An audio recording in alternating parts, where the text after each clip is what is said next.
सिवान की तहसील शुजाबाद में दरियाए चनाब पर सुपर बद में 80 फीट चौड़ा शगाफ पड़ गया। शगाफ पुर करने वाले 3 मजदूर डेले में बह गए।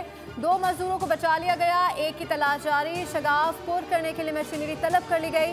बंद टूटने से बस्ती मिठू, सोमन और बस्ती बंगाला मुतासर हो गए। मुतासर इलाकों से लोगों की नकल मकानी जारी। सैलाब में फंसे 500 से ज्यादा अफराद को रेस्क्यू कर लिया गया। जलालपुर पीरवाला में कश्ती डूबने से लापता मजीद 2 अफराद की लाशें निकाली गई। जांबाग अफराद की तादाद 7 हो गई। 2 अफराद को बचा लिया गया। कश्ती में 28 अफराद सवार थे। जनूबी पंजाब में कश्तियां उलटने से 10 वाकयात में अमवात की तादाद 30 हो गई।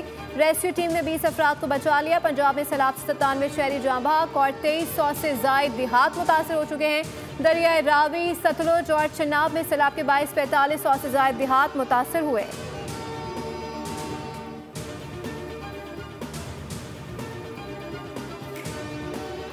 वज़ीर आला पंजाब मरियम नवाज का रहीम यार खान के सैलाब मुतासर इलाकों का दौरा, इमदादी कार्रवाइयों का जायजा लिया। रेस्क्यू और रिलीफ एहलकारों ने तफसीली ब्रीफिंग दी। 59 कैंपों में तैयार खाना और तिबी सहूलतें फराहम करने के इंतजाम का मुआयना। वज़ीर आला ने इमदादी कार्रवाइयों में मसरूफ एहलकारों को शाबाश दी। मुतासरीन के साथ मुलाकात की गई। मसाइल दरियाफ्त किए। ऐलान किया कि मुतासरा घर दोबारा तामीर किए जाएंगे। मरियम नवाज ने बच्चों के लिए कायम आजी स्कूल का भी दौरा किया। मौजूद बच्चों में तोहफे तकसीम किए। एक बच्चे को गोद में उठाकर पानी भी पिलाया।